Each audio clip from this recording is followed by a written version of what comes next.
আসসালামু আলাইকুম রহমতুল্লাহ। এই যে কইছিলাম, বঙ্গবন্ধু মানেই বাংলাদেশ, বঙ্গবন্ধু মানেই স্বাধীনতা। আবারও সেই কথাটাই শুরু করলাম। এই যে রাস্তাটা দেখতেছেন, রাস্তাটা আপনাদের দেখাইতেছি। রাস্তাটা দেখলে আপনাদের মাথা ঘুরানোর। এই রাস্তাটা স্যাংশন করা আছেন, এই রাস্তাটার কাজ হয়ে গেল এতদিন যদি শেখ হাসিনা সরকারি দেশে ক্ষমতায় থাকত। কাজ শুরু আর মানে মাটি টাড়ি কাটতে হগলে বাউসাও করছে, করার 1 মাসের মধ্যেই বিদায় লিছে।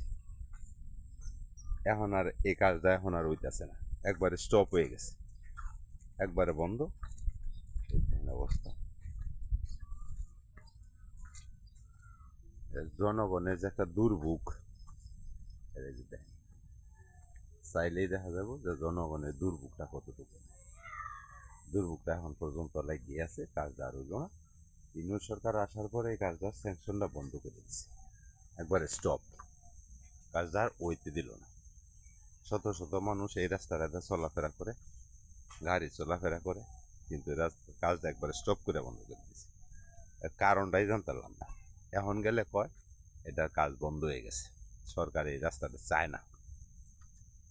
আচ্ছা কোন জনগণের ভালোর জন্য সরকার সরকার যদি না চায়, আমরা তো জোর করে করতারি না, করতারি পারি না।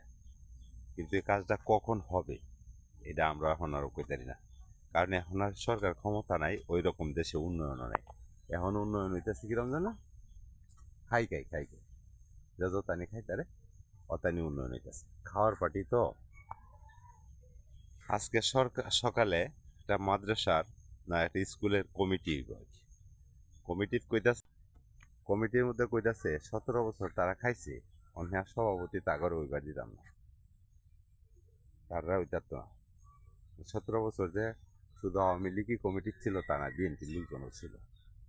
কিন্তু রাস্তাটা তো এরকম না, রাস্তার কাজটা তো সবারই দরকার, সবারই দরকার। এই দেখেন অবস্থা, দেখছেন? দেখতে দেখেন আপনারা খালি, এই দেখেন ভাইঙ্গা অর্ধেকটা গেছে, অর্ধেকটা দিঘির মাঝখানে গেছে, কিন্তু এখন আর কাজটা হইতেছে না, একবারে স্টপ হয়েছে, বন্ধ হয়ে গেছে। কাজটা কবে হইব এটারও কোনো নিশ্চয়তা নেই। রাস্তার দিকে আড়ন যায় না, আড়ার কোনো ব্যবস্থা নেই, একবারে স্টপ হয়েছে অবস্থা। ব্যাগ যেমন কাদা এরকম, একবারে যে বন্ধ হয়েছে, এটা রওনার সম্ভাবনা আছে কিনা জানা নেই। ভালো থাকবেন, সুস্থ থাকবেন, আল্লাহ হাফিজ।